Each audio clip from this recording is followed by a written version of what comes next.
Hey guys, it's Troy with Trapping with Trig. Got my good buddy here, Wyatt, owner of Integrated Tactical, and we are going to do a gun review on a 6.5 Creedmoor, 700 bottle Remington with a 6.5 Creedmoor barrel on it, and it's also got a Vortex scope. And Wyatt's going to tell us a little bit about it and why it's such a new hot gun. Well, Troy, thanks for having me back up here. You know what? This is right up your alley. Hunting deer, hunting stuff. That's right. Hey, this is a really good rifle. I've gone to it. What do you shoot normally when you hunt? I shoot a 270, Remington 270. Okay, so it's basically the same action. This is basically the same gun. Stock is a little different. This is a Magpul tactical stock. Again, for those of you that are familiar with Magpul stuff, they make fantastic furniture. It's got the Magpul bipod on here.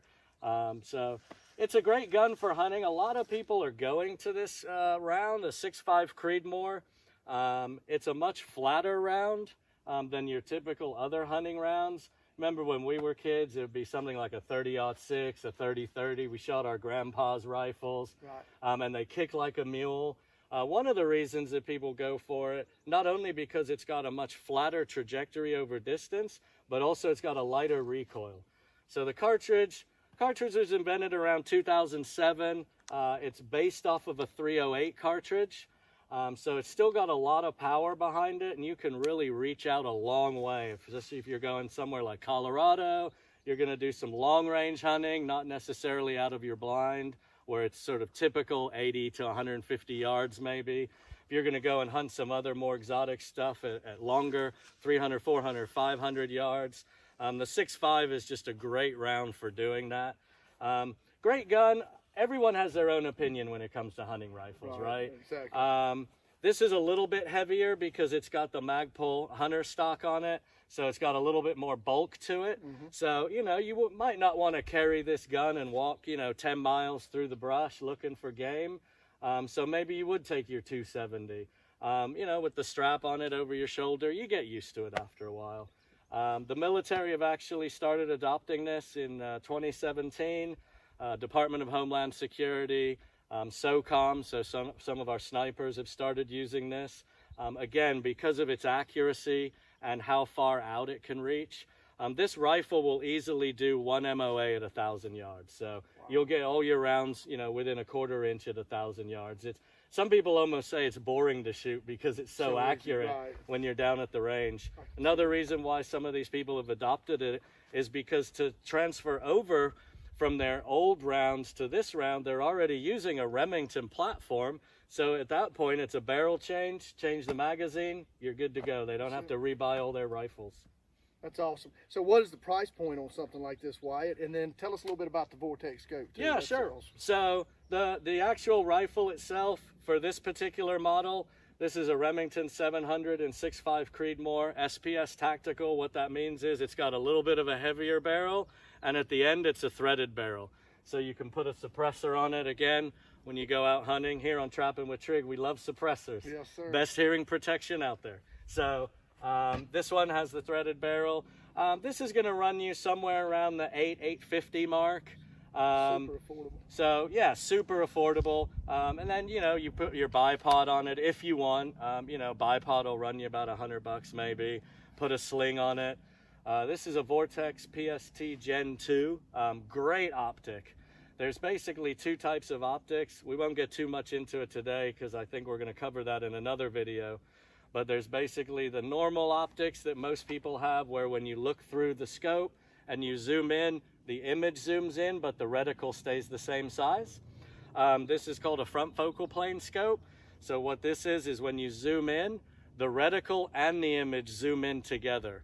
That gives you some more features and benefits that, again, we'll get into in another video. Okay, great. Well, let's shoot this thing and test it out and see what it's got. All right, let's put a couple rounds down range. So this scope has what's called a 0 stop on it. So you can adjust your scope, and wherever you bring it back to, that's 0 to 100 yards now. Okay. One thing to know about this particular rifle, which is my personal hunting rifle, we've done a trigger job on this rifle, so it's got a nice light trigger. The trigger's about 2 pounds. So it's about half of probably your Remington 270. Right. So if you're gonna give anyone else a gun to shoot that you've worked on, make sure you tell them things like it's had a trigger job on it, because some people tend to just put their finger on it and then it just goes off. Right. So when you're ready to shoot it, just gentle on the trigger. Remember, pressure all the way back. Have some fun. Good deal.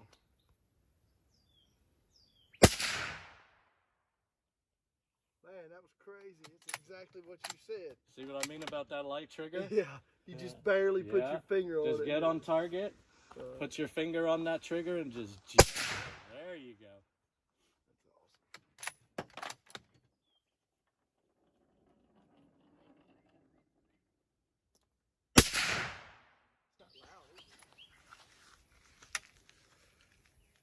Yeah, so if you're going to shoot long range, Troy, one of the good things to do is get a good base. I'm a little bit low here, Right. so for the example here, just know I would ideally like to be up a little bit higher. I might bring a sandbag or something and not use the bipod in this kind of situation. Yeah, you want to get obviously the butt right up into the flesh of your shoulder, as you know from shooting rifles or shotguns. Another good tip to keep the rifle steady is take this hand and put the butt right here in the web, and then put that against your chest. Okay. What that's going to do is that's going to stabilize the rifle a little bit and just give you a nice shooting platform, so the rifle's not you're not doing this and it's kind of flopping around a little bit. Right. You can get much better because the front's already supported if you just put your hand here against your chest and just let the rifle sit just like that. You're going to get a great amount of accuracy. Thumb over here on the right side if you're right-handed. Instead of wrapping it around, it's going to give you more control over the trigger. A lot of people have a sloppy trigger pull. They jerk the trigger, which then jerks the rifle. So if you keep it on the right side here, just light pressure. You don't have to push hard. Just light pressure. It's just sitting there. Get your finger on the trigger, and then when you let the round off, stop breathing and just let it go. That's another important thing to know when you're shooting, especially at long range, is stop breathing. The same principle applies to handguns, because your diaphragm is moving your body. So as you're breathing, your body's going up and down with every breath.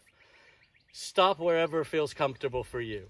Stop at the bottom after you've exhaled. Stop after you've inhaled. Halfway up, halfway down. Doesn't matter. Whatever's comfortable, just stop breathing. And then gently squeeze that trigger all the way to the rear. Even after the round's gone off, keep coming back. Just teaches good discipline. Good deal. Yeah, nice shot.